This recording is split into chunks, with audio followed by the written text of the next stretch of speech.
안녕하세요, 블로그치입니다. 아직 영상은 몇 개 되지 않지만 지금까지 유튜브 영상을 통해 블로그 작성 팁에 대한 내용은 하나도 없어서 아마 제 채널을 찾아가 주시는 분들에게는 별 도움이 되지 못한 것 같아요.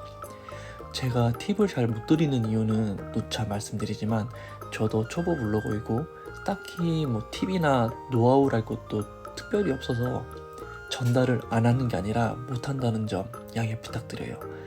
하지만 이 유튜브 채널을 운영하는 동안 제가 블로그를 운영해 오면서 알고 있는 팁이나 노하우, 시행착오 같은 것들을 공유하면서 같이 성장해 가도록 노력해 보겠습니다. 다시 한번 말씀드리지만 이 유튜브 채널의 운영 취지는 블로그 초보들이 수익화 블로그를 운영해 나가면서 겪을 수 있는 시행착오와 팁, 노하우들을 공유해 나가면서 같이 성장하는 의미로 만든 것이고, 아마 제가 드릴 수 있는 팁이나 노하우는 이미 관련 커뮤니티나 카페 같은 인터넷에 공유되어 있는 내용들을 제 스타일에 맞게 확대 재생산을 통해 알려드리는 것이니까 이 점은 참고 부탁드릴게요. 이번 영상에서는 아마 블로그를 처음 시작하시거나 운영해 오시면서 뭘 써야 할지 막막해 하시는 분들이나 글을 아무리 써도 유입이 안 된다 하시는 분들에게 조금이나마 도움이 되실지 모르겠습니다. 개인적으로 블로그의 꽃이라고 생각하는 키워드 모아가는 방법에 대해 알려드릴게요. 제가 처음에 티스토리 블로그를 시작하면서 블로그를 할 때는 그냥 막 이것저것 막 썼었습니다. 여행 갔다 온 거, 옷 사온 거 등등. 티스토리 블로그지만 거의 네이버 블로그 스타일로 작성을 했어요. 그런데 이사영 작스님 유튜브 영상을 보니까 티스토리 수익형 블로그는 네이버 블로그 스타일은 있고 다시 해야 한다. 그리고 영상에서 수익화 블로그 작성하는 방법에 대해 배웠습니다. 여기서 다시 요약해드리자면 네이버 블로그처럼 가운데 정렬 안녕하세요, 블로거 누구누구입니다. 오늘은 날씨가 참 맑죠. 그래서 어디를 다녀왔어요. 이런 불필요한 인사말 집어치우고, 글이 보기 좋게 하려고 가독성을 높이겠다면서 가운데 정렬하면서 엔터 줄바꿈을 남발하지 말고 깔끔하게 왼쪽 정렬로 두어 줄 작성하고 엔터 치고 이런 방식으로 작성하라는 겁니다. 그래서 이사영 작스님이 코칭해준 스타일로 티스토리 블로그 글을 작성을 했어요. 그런데도 돈이 안 되는 겁니다. 어디서 주워 들은 건 있어가지고 금융, 대출, 보험 이런 거 쓰면은 돈이 잘 된대서 그런 거 위주로 또 글을 썼었죠. 티스토리 블로그는 쓰자마자 다음 노출이 쉽다고 하던데, 그럼에도 불구하고 제 글이 상단에 노출도 안 되고 노출이 안 되니 유입도 안 되는 겁니다. 당시에는 최적이니 저품이니 그런 거 몰랐는데 나중에 알고 보니까 저품에 걸린 거였더라고요. 그래서 그 블로그는 버리고 다시 블로그 만들어서 최적 블로그로 만들고, 저품에 걸리지 않기 위해 소위 말하는 위험한 키워드는 배제한 채 글을 계속 작성해 나가기 시작했습니다. 그런 위험한 키워드는 최대한 사용하지 않으면서 사람들이 관심 갖고 유입할 만한 키워드에 집중하기 시작했는데요. 그때부터 어느 정도 다음에서 블로그 최적화가 유지되면서 글을 작성하면 상단에 툭툭 글이 꽂히는 효과를 보기 시작합니다. 상단에 글이 꽂히니까 조회수도 많아지고, 조회수도 많아지니 그만큼 애드센스 광고 클릭량도 자연히 늘어났어요. 그러면은 그런 키워드는 어디서 갖고 왔을까요? 여러분 혹시 키워드 분석 사이트가 있다는 거 알고 계셨나요? 아마 우리나라에서 대표적으로 사용하는 키워드 분석 사이트는 블랙키위, 키워드 마스터가 있을 텐데, 저는 이 중에서 키워드 마스터를 주로 사용하는 편입니다. 지금 보이는 화면이 바로 키워드 마스터인데요. 이 키워드 마스터는 검색 사이트에서 그냥 키워드 마스터라고 검색하면 쉽게 접속할 수 있습니다. 그럼 어떻게 사용하는지 한번 차근히 알아보겠습니다. 왼편에는 키워드 마스터의 많은 기능에 대한 메뉴가 있는데, 키워드 분석만 하실 거라면 크게 건들 일은 없을 거고요. 오른쪽 메인 화면을 보면 상단에 키워드를 입력하고 검색할 수 있는 키워드 창이 있고, 아래에는 위 테스트 창에서 검색한 특정 키워드 분석 결과가 나오는 곳입니다.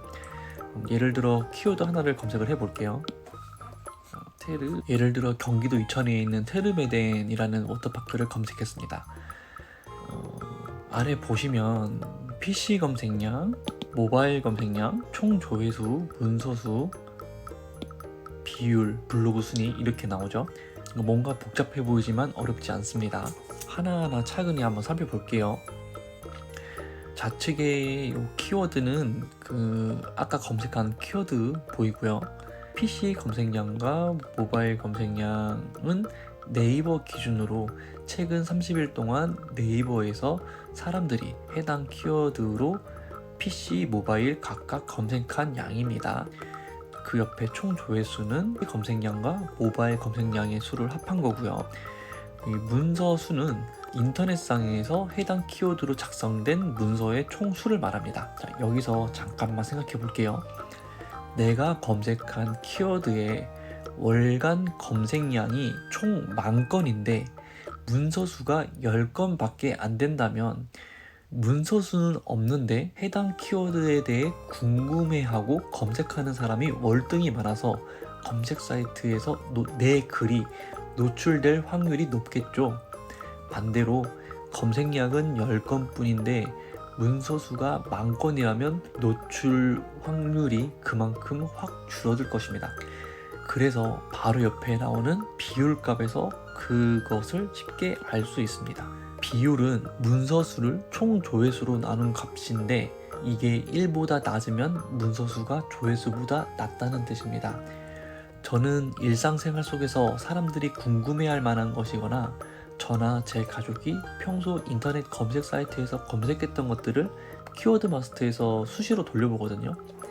그런 키워드들 중에서 이 비율이 1보다 낮거나 검색량이 몇십만 건 이상 많이 검색되는 키워드는 꼭 1이 넘지 않더라도 1 언저리라면 기록을 해두는 편입니다. 저는 이 비율이 1보다 낮으면 꿀 키워드라고 해서 꿀키, 1보다 높으면 똥 키워드라고 해서 똥키라고 불러요. 그러면 방금 검색한 테르메덴 한번 볼게요. PC 검색량이 6080, 모바일 검색량이 4400. PC 검색량과 모바일 검색량을 합한 총 조회수는 46,480, 문서수는 28,501. 문서에 비해서 총 조회수가 2배 많습니다. 비율은 0.613, 거의 절반이죠. 비율 보면 제가 아까 이야기했던 1보다 낮은 꿀 키워드라고 볼 수 있겠습니다. 자, 그러면은 요 위에 요 관련 키워드 한번 볼게요. 보면 테르메덴이라는 키워드와 함께 검색된 연관 검색어가 나오는데요. 여기서 역시 사람들이 많이 궁금해할 만한 거 몇 개 찍어보는 겁니다. 테르메덴 카라반, 총 조회수 5,000에 문서수 2,000, 비율은 0.382.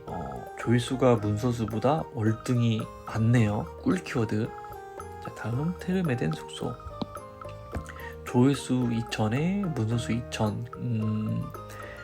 애매한데 검색량이 썩 많진 않아서 좀 별로고, 테르메덴 맛집 한번 검색해 볼까요?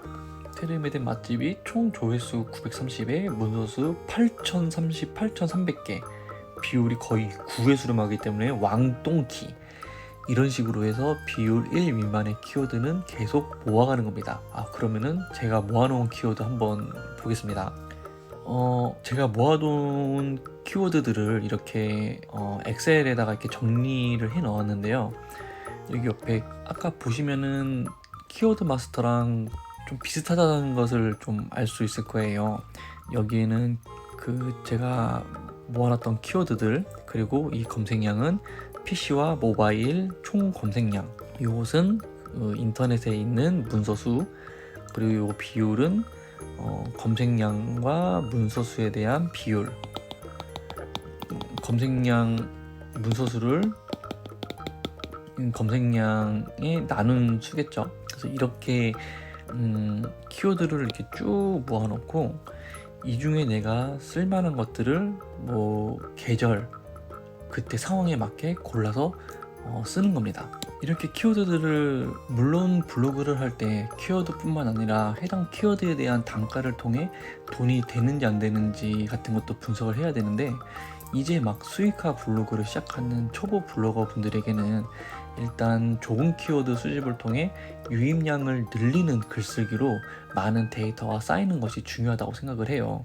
그 데이터를 분석해서 어떤 종류의 글이 돈이 되는지, 어떤 글의 유입량이 많은지 등등 구글이나 네이버 애널리틱스 같은 사이트 분석을 통해 자신만의 돈 되는 키워드들만 선별해서 키워나가는 것이 중요하다고 생각합니다. 오늘 영상은 좀 도움이 되셨을까요? 그럼 오늘 영상은 여기까지 하겠습니다. 블로우치였습니다. 감사합니다.